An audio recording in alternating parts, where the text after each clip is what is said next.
Welcome back to The Blissful Life. In this final episode of the season, we're going to be tackling a more serious subject matter than I normally do.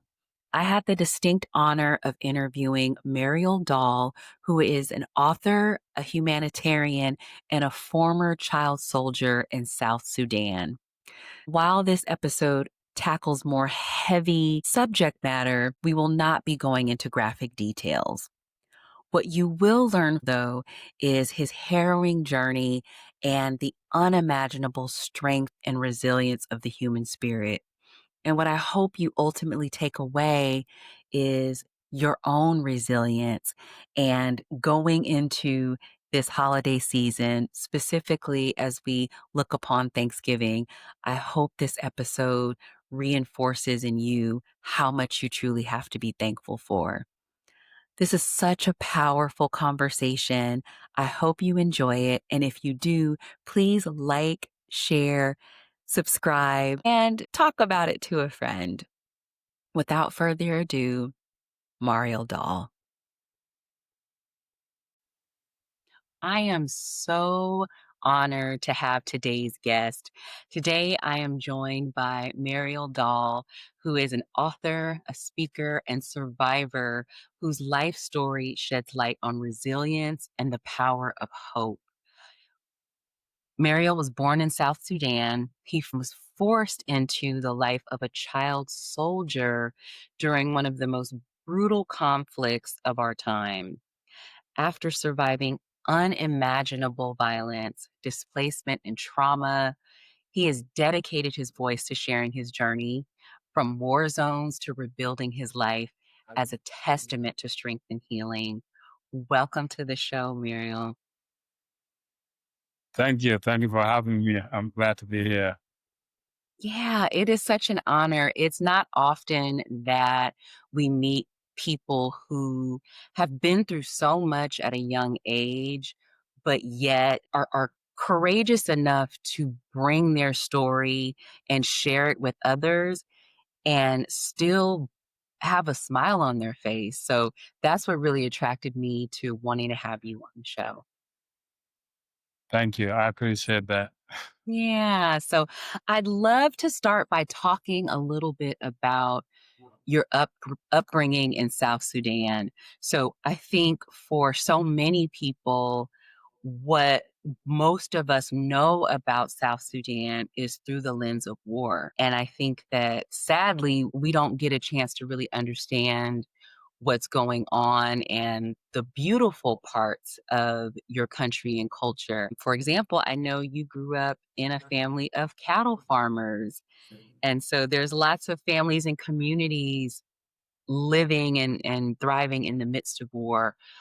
What was it like growing up in South Sudan? And what would you like people to know about your culture aside from the civil wars? That's a great question. Thank you. South Sudan is a diverse nation.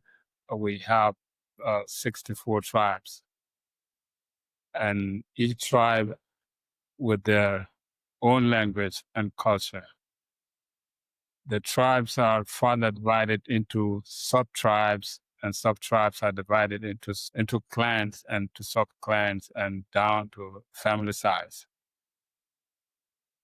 I come from the Dinka tribe, which is the largest ethnic group in the country.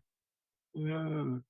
And across the Dinka, we have a variety of subcultures that we practice across the Dinka land. That's And beautiful.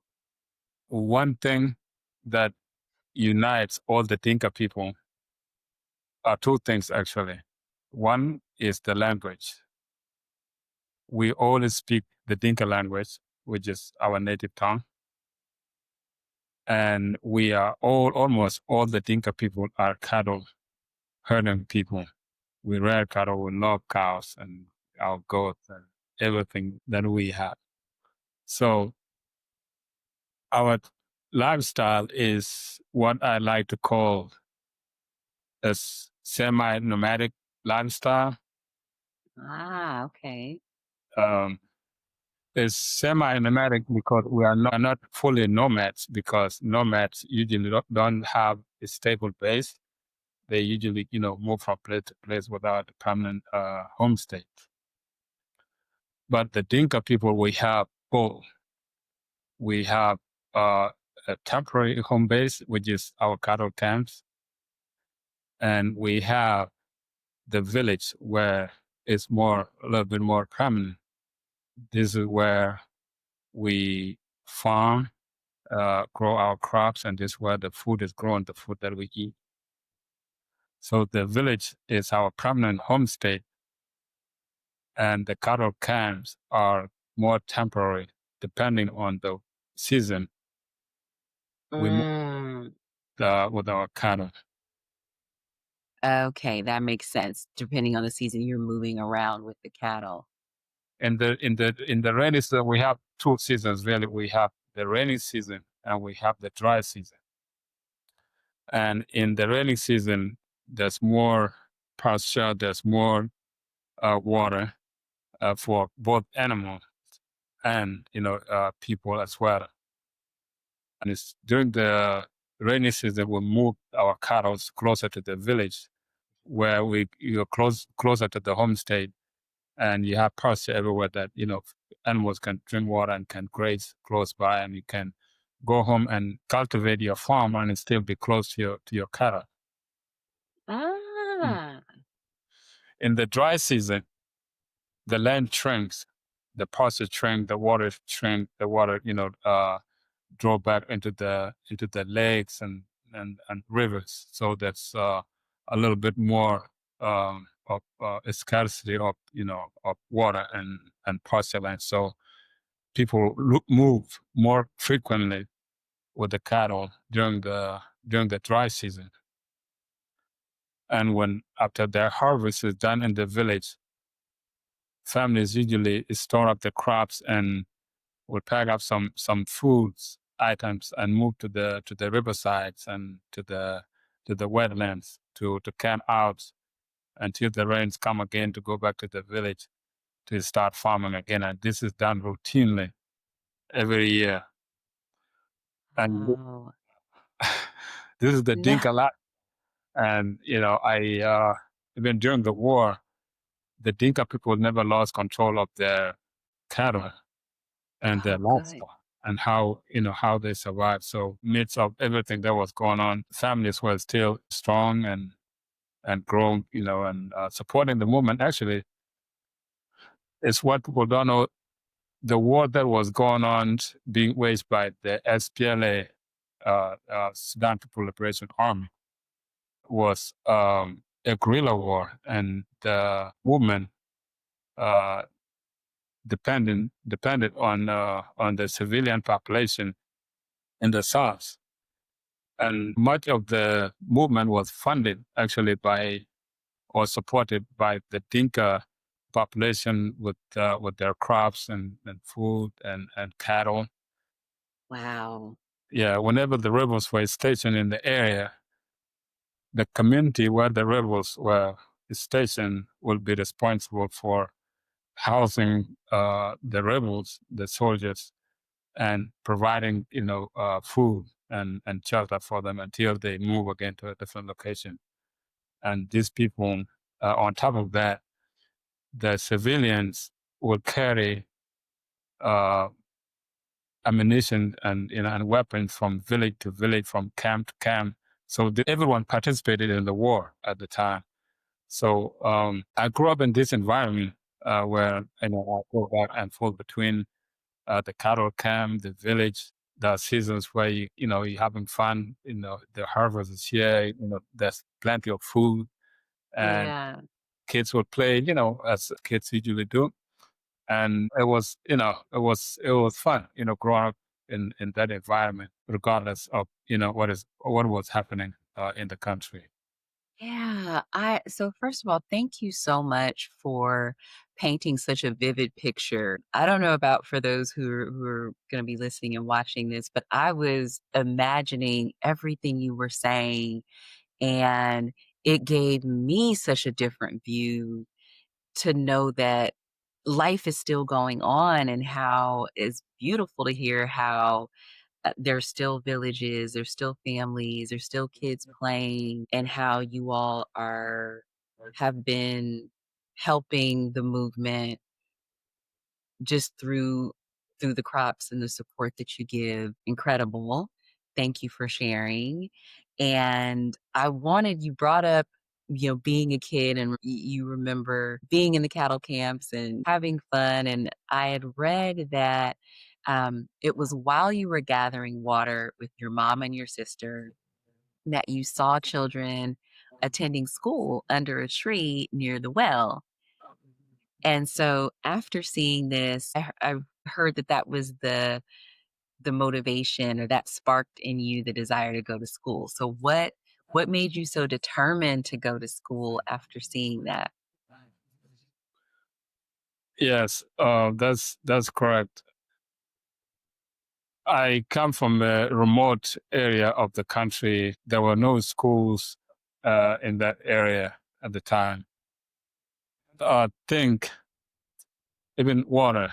So I remember when I was much younger, my mother would leave me and my sister in our hut in our house, and she would travel to 2 hours away to a well where usually to go fetch water and come back, and she would do this once or twice a day sometimes. And Wow. I think in the early 90s, a group of NGOs came and drilled a well in our village, Pandit. So this well brought drinking water to the residents of the village. And that was the first time people stopped going long distance to go fetch water. So this well became the gathering uh, headquarters for the villagers that live around that area. So people come there and fetch water. Activities like dancing parties and wrestling in events like sporting events took place in this area where the water is now. And because this is the headquarters of the village, two gentlemen that started the school, they decided that they would start the school next to the well where families can enroll their children in school. That was their idea. So there were two mango trees next to the well. That's where they taught kids at under the tree.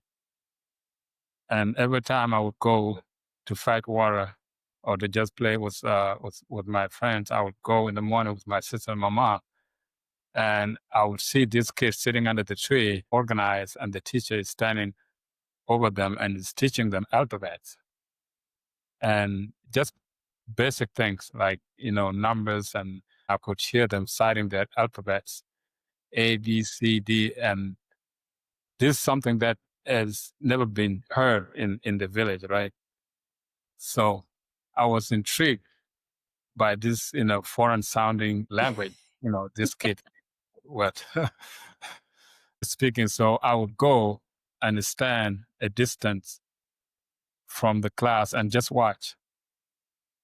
And, every time I would inch closer and closer until, I imagine, like, you had to get closer to hear what was going on. They were pulling on you. yeah, until I was almost in the classroom with them. Uh, um, the the gentleman that started school, two of them, so they actually were my uncles. So my uncle from my mom's side and my uncle from my dad's side. Oh, so that's interesting. That's your family. So you had some connection. Yes. So one Nice. day, my uncle from my mom's side, he asked me, said, "Nephew, are you interested in joining the school?" And I said, "Yes, I'm interested." And so because of they needed someone to sign me off, so he told me to go tell my mom or my dad, to have someone come with me to school, so they can verbally agree for me to go to school. So when I went home and told my mom, she didn't really give me any attention. She was like, yeah, okay. She's probably like, go do your chores. Go. Uh, so she brushed me up a few times, and I kept nagging her, and until she agrees to go with me to the school. So I went to the school, and she talked to the teacher, and they agreed that I would attend the school. Uh, the Dinka people were, the culture back then. We have big families, and if you have a small family, you don't normally send your kids to school. I think the idea back then, they used to send, if the child is lazy or doesn't listen, they would send that kid to the school so that the teacher can discipline them. I, w- I wish that applied now. I think the teachers wish they had more discipline over these kids. But I see the thinking back then. Yeah, so my parents, they didn't have a lot of kids like the rest of the Dinka people. There was only two boys and two girls, me and my brother and our two sisters. And I'm the youngest. I'm the last born. So being that we only have two boys, my father was not really interested in me going to school because he wanted me to help my brother take care of our cattle and share the responsibilities with my brother and help the family raise our animals. So that was his idea, and he really loved me. He's like, I don't want you to go to school to go and suffer, and kids. They used to say kids in school, they sit down every day and you are told your back is gonna hurt. I don't want you to have a hunt back. That's so funny. The things that our parents worry about for us. So, but I was determined to go to school. So I think curiosity it started my learning journey. So I was curious as a kid, and that's how I ended up going to school, and I started learning, and I fell in love with the process of learning, and ever since I've never stopped learning. Oh my gosh. What an amazing story. And just the sacrifice of your parents being, only having so many kids and you all have a family business. All your livelihood depends on you all raising cattle. So I could see how that was a hard decision, but I'm really glad that the plan to have a school by the well, that like talk about great advertising and marketing. That was so Right. they right? They that was very strategic. That well done for your uncles. And that is just awesome that you persisted and that started this journey of learning. Um, what was interesting when I was doing my research about you, learning more in preparation for this interview, um, of course, a major part of your story is being tragically abducted into being a child soldier, which, if you're okay with sharing how that happened, because you just told us that you went through a lot to even get to school. So you were able to start getting your education. And I like how you said earlier that even though you were surrounded by war, you were still in your family doing everyday things, but then you get abducted. How did that happen? And I'm trying to wrap my mind around, Mariel, how did you even make sense of that? Going from this normal life with your family and getting to go to school to all of a sudden you're being asked to do unspeakable things as a child soldier. How did you even cope with all of that? Yes. Just for people that don't know, the war that we're talking about, that was the Second Civil War. and it started in 1983, 2005, when the peace Wow. agreement was signed. It was the longest running civil war on the continent.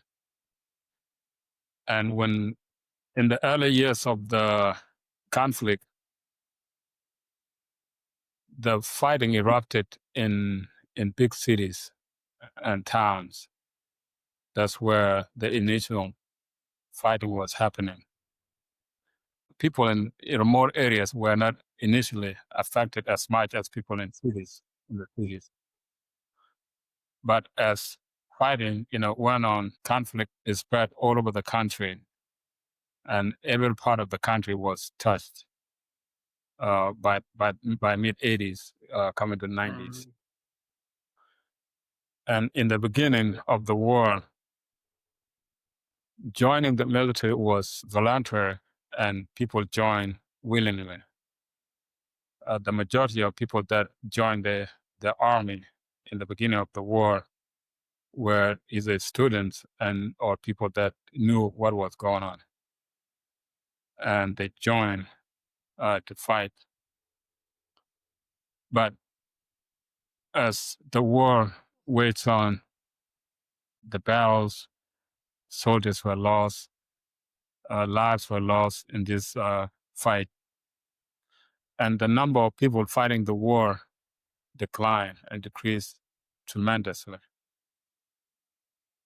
And by mid 80s, the SPLA, which is the rebel movement that was fighting against the Sudanese government, they had to resort to recruiting civilians to join the fight, because if they had to stick with the people that already volunteered, they would not have enough people to continue fighting the That war. makes So sense. it was introduced to draft civilians to be trained.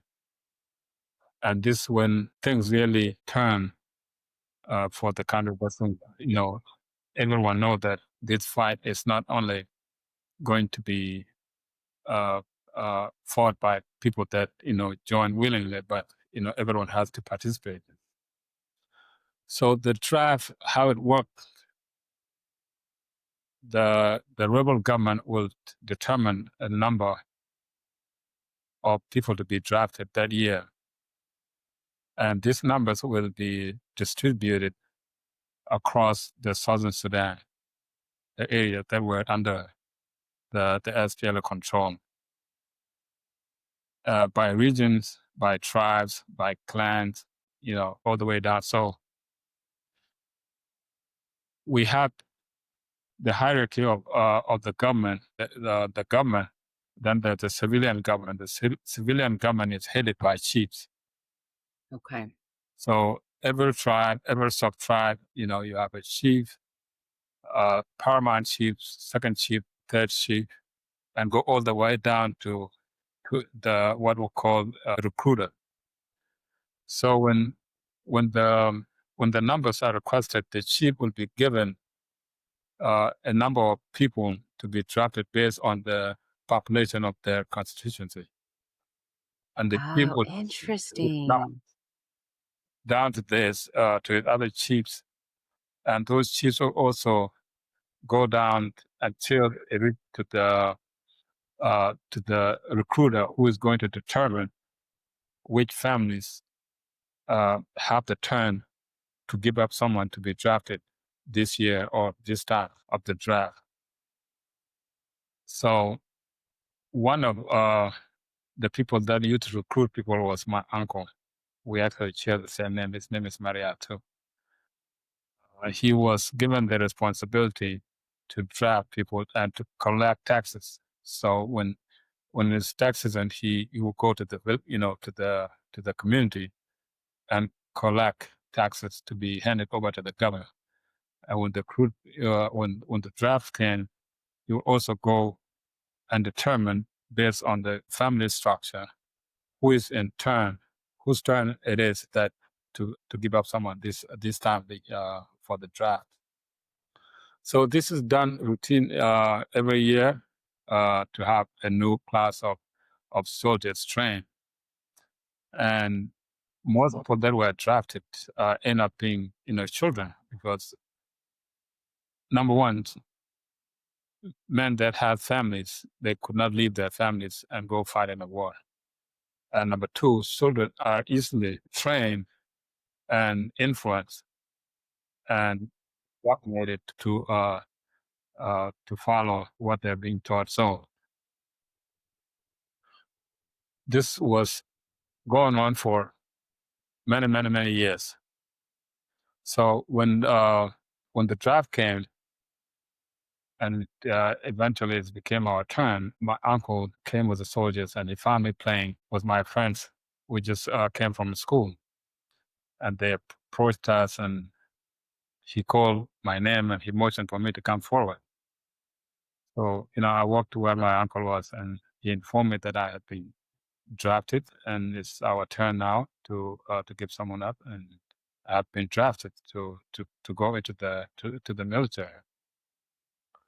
And I was snatched from where I was playing with my friends and taken to books. How old were you, may I ask? How old were you at this time? 10 years old. 10 years old? At 10 years old. Wow. That, So I was taken to this temporary base, and we spent a few hours there, and after that we were driven across the land to another village where we were stationed to undergo the first military training before we would travel to the training field where you would be trained, graduate and given your gun, and be deployed into the front lines. And you asked how I cope with the whole process. yes. I mean, it seems like such a night and day difference than what you were living. Yeah, just like any tragedy, when something happened unexpectedly, you go through stages. You lose a job, you are shocked. How did you lose the Yes. job? And you go to the process of like, where am I going to find a new job, and what am I going to do to get another job? And then you come to the term like, okay, I'm not getting this job back. Same thing when you lose someone that you love, Yes. and you are shocked that that happened, and then you try to process it the best way you can. Then you come to terms that the person that you lost is not coming back, and this is something that you have to live with. And when it's a same approach when I was snatched and taken away. The first day I was in shock that this happened, and what has happened. And after I was driven away, we were waiting uh, at the base. I was thinking that maybe someone from my family will come and get me out before they take me somewhere. If Yeah. that my family was far away, I just thought that someone was going to come get me out. And after I spent some months in training, and no one showed up. That stage was a stage of confusion. I was confused, what just happened, and a lot of questions coming to my mind uh, about the situation. Why me? Mhm. If something happened to you, you say, "Why me? Why isn't it someone else?" So true. And why aren't my family coming to get me out? Were my parents in on this one? Did they choose me to be drafted? Was it their idea? Mm. Did they agree to this and they distanced themselves? Because it was not uncommon for families to agree for their children to be drafted and distance themselves from giving them the news and pain that the kids are going through. It was better that the parents actually distance themselves, and instead of going through the pain of seeing their child going through that. Yeah, I could see, as painful as that would be to distance yourself, I could see from that perspective. Yeah. In that time also resentment grew because I was feeling resentful towards my Yeah. parents. If they had agreed to give me a why me? My older brother uh, is much stronger, was much bigger than I was. Was I the child that they loved the least, that they gave me up, to die in the war or this way? This were, questions that caused resentment in my mind. And then the third state was to just come to terms with the reality that maybe I'm not getting out. Maybe I'm just this is just gonna be my new life, to be a soldier, and actually accept being a soldier and do things that soldiers do. Mm, That environment to survive, you have to change your whole demeanor, your approach to life, and the things that you do. Your approach has to change for you to survive in that environment. Just like when gangs members join the gang, they don't behave the way that they used to behave. When they were yes. outside, they have to do unimaginable things to be able to fit in and to be able to get street credit. And this Yes. same thing now, a soldier, you have to do things that you know civilians don't do, and you have to in a way to be able to be respected, in order to survive in that environment. So that was that stage, the last stage, to realize that this is not going to change. So I must change my colors to be able to survive in this environment. Wow. You said so many things that I want to just go deeper in. First of all, I really appreciated the context because I think that it's easy for people in other countries to judge almost morally, like, how could people draft children into being soldiers? But you helped me see the broader context of, because of the family structures, and at some point the number of people being able to fight dwindles, and then that's how you guys even got into this draft. So that, I appreciated that perspective, and hopefully that gives people listening or watching another way to understand this. um, but also, 2 other things that stuck out to me. Uh, I I was actually in the United States Army. I was in the reserves. I enlisted when I was, well, 17, but I didn't go. They don't allow you to deploy to boot camp until you're 18. And I just think how ill-equipped I was to be a soldier at 18, and I didn't even see any conflicts, even though as I was getting out, 9/11 happened. So we were about to go into active duty war. I thankfully got out right before that. But I'm just, as you were describing your experience, absolutely. As a soldier, you do have to turn off your civilian ways of being. They train in you how to be, what to do, like, everything is controlled, and it's almost, I don't wanna say brainwashing, but I can't think of another way of explaining it. Like, it almost is a little bit of Well, brainwashing, and indoctrination, you have to be. indoctrination.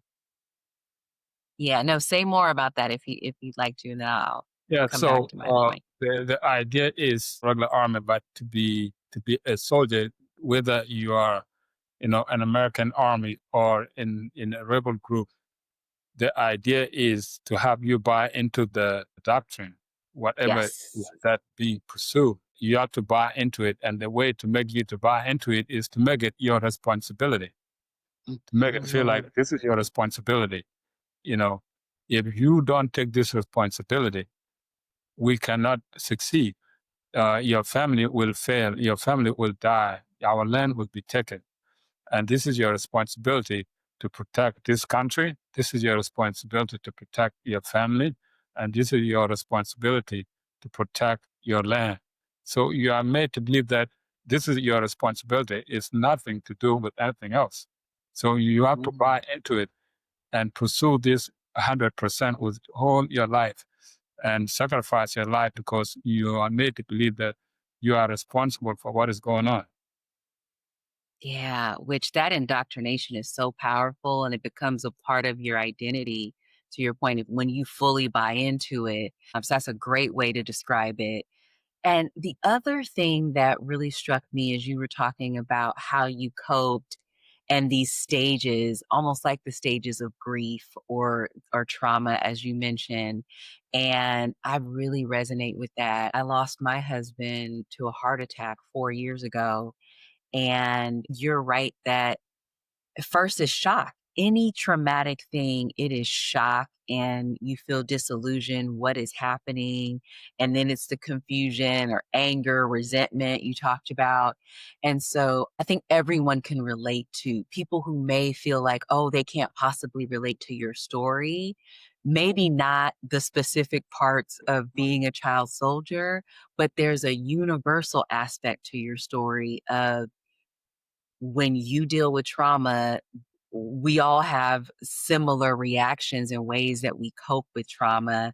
And for me, by the time I got to the acceptance of my husband is not coming back, there's nothing I can do to bring him back to life. That is actually when I started to heal, was just coming to terms with what was going on. And it sounds like for you, once you finally accepted it, even though you had to turn off parts of yourself, because I mean, you can't be the loving, caring person you are and be a soldier, do what is required of you as a soldier. So you had to almost compartmentalize so that you can move forward. Absolutely. Yeah. Wow. So you eventually escaped. What gave you that courage to leave, or was there help along the way? Could you tell us a little bit about how you were able to get out of it? Yes. In the prior years, when I was going to the first time I was drafted, my brother came and got me out. Uh, Second time, um, I nearly escaped and I went to my father where our cattle camp was. So they couldn't reach me from there. The third time, my father has passed away the Mm, year before. And for the third time, I did not find any hiding place mm. that I was going to find shelter or protection after my father had died.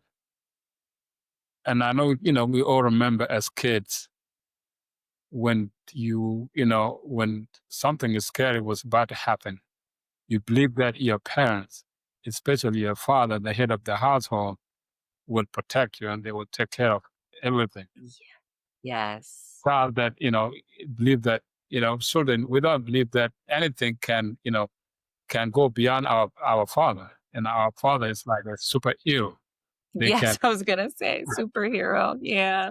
they can stop anything, from happening to you. And when that person is no longer there, you don't have any protection. And that's when I decided that, I had to try my chances somewhere else. And that's what, because to survive, I have to get out of where I was. And that's what, pushed me to escape and to cross borders to other countries. Was there help along the way? Yes, there was help sometimes there was no help. The good thing about tribal people, they are very welcoming. In South Sudan at the time, there were no hotels, there were no, places where you can go, even though you have money, where you can go around the hotel. Right? So if you're traveling, in South Sudan at the time, and it became dark and it's nighttime, and he needed a place to stay. You just walk to a stranger's house and announce yourself, and you say, I'm traveling and I need a place to stay, and that family will house you, and they will give you everything. They will give you a place to sleep. They will give you food. They will give you water until the next time you go, and they will send you on your way. I think I Wow. love this about my people back home.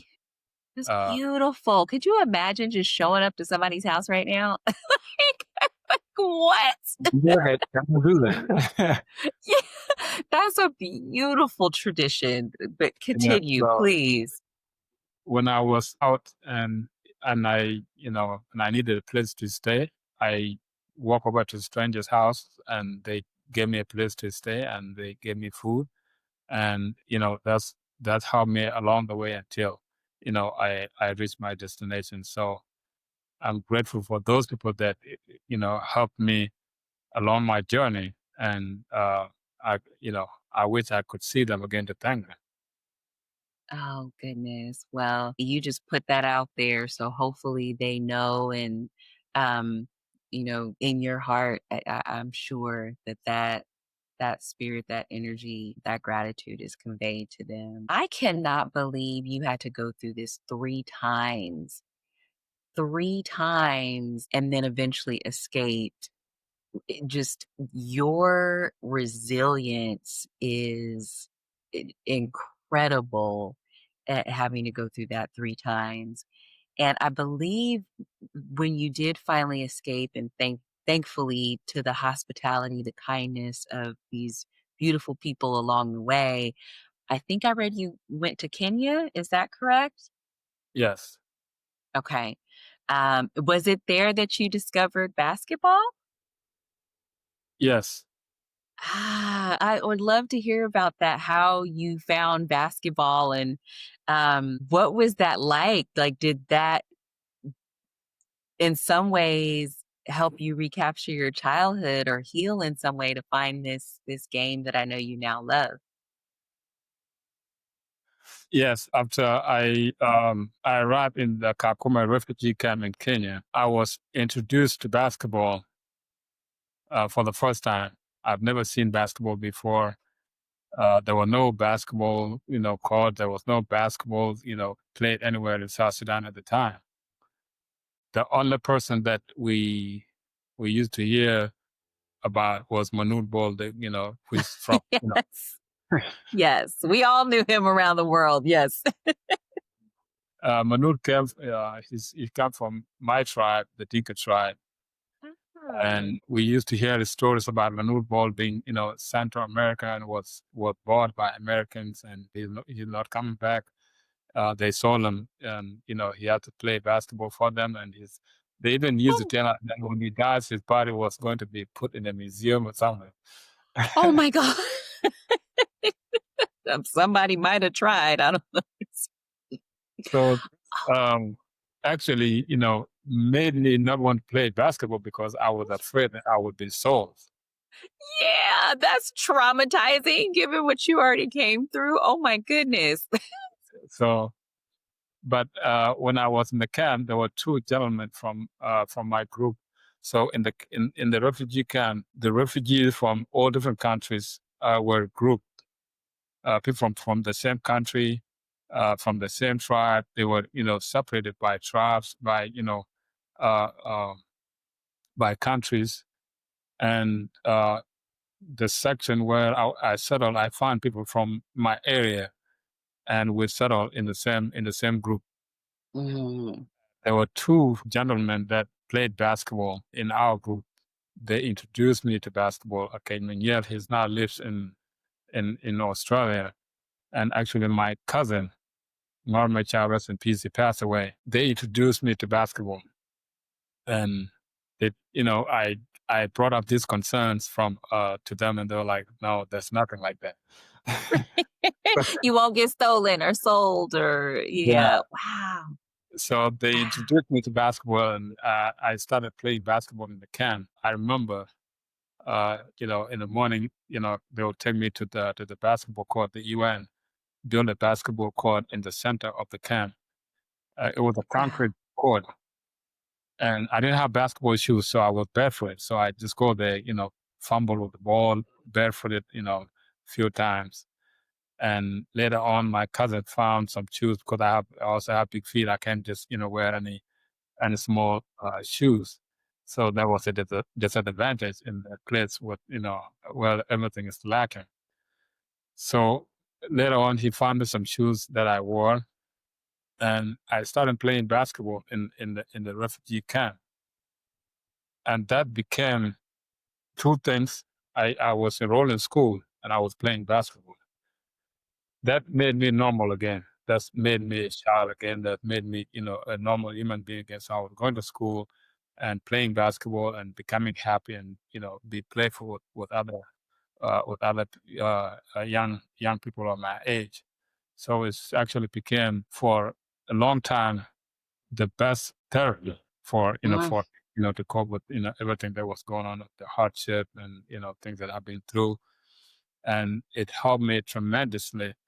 Not only that, it helped me cope with the trauma, the opportunities that later came with basketball are the reason why I'm here today. Because of basketball, I don't believe if I never was introduced to the game of basketball, I would not be here today sharing my story, in this environment.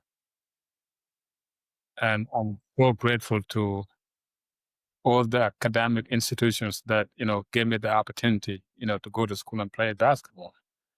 And it just started, I got my first basketball scholarship in Uganda at the Crane High school in Kampala, Uganda. That's where I got my first basketball scholarship, and that carried on to our Xavier North American School in Long Island, New York, ending up going to college also in New York. So all those academic institutions and everyone that trusted, or believed in me to help me along this journey, I'm grateful, to them.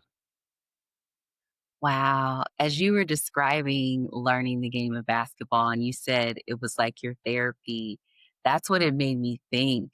Um, and I think it's counterintuitive for people who are going through they're recovering from trauma or they're trying to get their life together. Sometimes we feel like we aren't allowed to do anything fun or enjoy ourselves or play a game. But I've learned, and your story says the same, that can be the thing that actually helps you to feel normal again, like you said. And to be in that state of joy, like that's what I feel like that's what we're owed. That is what we're meant to eventually find our joy, even in the ups and downs, as to can you come back to finding joy and what lights you up. And so I'm glad that basketball was that for you and gave you all these opportunities. I'm curious, what position did you play? I played center. Center. Oh, makes sense. Okay. You were holding down the lane. I love it. I love it. Okay, good stuff. So I saw, because I was doing a little light social media stalking of you, and I saw just a wonderful post that you had of your daughter, that your daughter plays basketball now. So, what is it like for you to see your daughter take up she's got the rock in her hand now? Well, as a parent, you're always proud when you see your child doing something or achieving in any endeavors that they get into. But when your child take up to you, is more special. Yeah. Uh, you're exceptionally proud that your child is following in your footsteps. And she is literally, following. I'm 7'2", and she's 14 years old, and she's 6'9". So she's literally Like, following in every aspects. And I'm really proud of her. And what is really important in July from that post that you saw, I was at my daughter's tournament in Las Vegas. She was playing in, and that's one of her, biggest tournament um, at her age group. She's 14, but she's playing with 15 and under. So when I was there, cheering on and rooting for my daughter, I reflected on my childhood and my teen and the thing that I was doing from going to school and playing basketball. And while I accomplished these things, I played basketball in high school and college and some professional. And I graduated from school, graduated from high school and graduated college 2 times. And Congratulations. all, thank you. And all the things that I have accomplished, I have never had anyone from my immediate family to witness my success or the process of me playing basketball or even graduating from a school. And to be in the stands, cheering for my daughter, I just could imagine and put Mm. myself on the court and imagining my parents in the stands or someone that is a close relative of mine to call my name and yell my name from the stands. That never happened to me, and I was there, to cheer on for my daughter, calling her name, and just being a proud parent. That was uh, really touched me, and it caused me to reflect in a big way. I'm just happy that I could support my daughter and be here to support my kids. Wow, what a What full is circle moment for you to be present enough to reflect on that you didn't get that as a kid, but you're there to give it to her. And yeah, I know what it's like to be a proud parent in the stands. My son used to play rugby and yeah, his father now passed away. We'd be yelling like crazy. We would embarrass him sometimes. But you can't help it. Like when they're doing good, like so that's awesome. And tournaments are really fun. I enjoyed when he used to do the rugby tournaments, and so it's intense, but it's really cool to see them out there being competitive and growing. Awesome. So, wow, you have been through so much, and I'm just curious for you at this stage of your life, what brings you joy? my family? What brings me joy now is my family. I have a beautiful family. I have beautiful children, my wife, and my life is centered around them. And everything that I do for them. And I I enjoy the process of being a parent and being a family man. And that's no more, there's no better joy than that to be a family man, to be a parent, to be a mother or to be a father. There's no joy greater than that. So this is what brings me joy. Mm, I agree. Family is so important, and we grow, and because they also can get on your nerves. We love them, but We so must, we must, no. but nothing like the joy and frustration of family. But so now you have this beautiful book that talks about your journey. Tell us the name of the book and what do you hope people take away from the book, which represents your journey or your story. My book is called "Where Is the Boy," and it's it's right here. It's a beautiful book, like you say, Yes. and I love to share my story with your viewers and everyone that reads it. And it's humbling when I'm in town and I run into people that read my book and they go, "I really love your book. I read your book. Your story is amazing." It humbles me. What is the name of the book, and what you can Yeah. you can find this on Amazon and Barnes and Noble. And people that are watching, they can find me on on Instagram. Marial Dhal 34 is my Instagram handle, and the link to the book is in my bio if you go to my Instagram page. And you can also reach out to my publicist, Naima B. Is Niemab. She's my publicist, and she does all the communication and coordination for our events. And you can also find her on on Instagram as well. Oh, I And love it. I think there was a second part to your question. I Yeah. don't. Yeah, and before I ask you what you hope people will take away, for those listening and watching, I will link your information in the show notes so people will be able to click. I'll include your Instagram handles, the link to the book, because I really do want people to get this book. It's such an incredible story. So I'll make sure all of that is in the show notes and easy access for folks, including we can put Naima's information because she's been incredible to help coordinate all this. So happy to add that in the show notes. What do you hope for people who read your story? What do you hope that they take away from it? I always say your current situation is not your destiny. What Mm, you are going through now is not your destiny. Everything that we experience always past. I started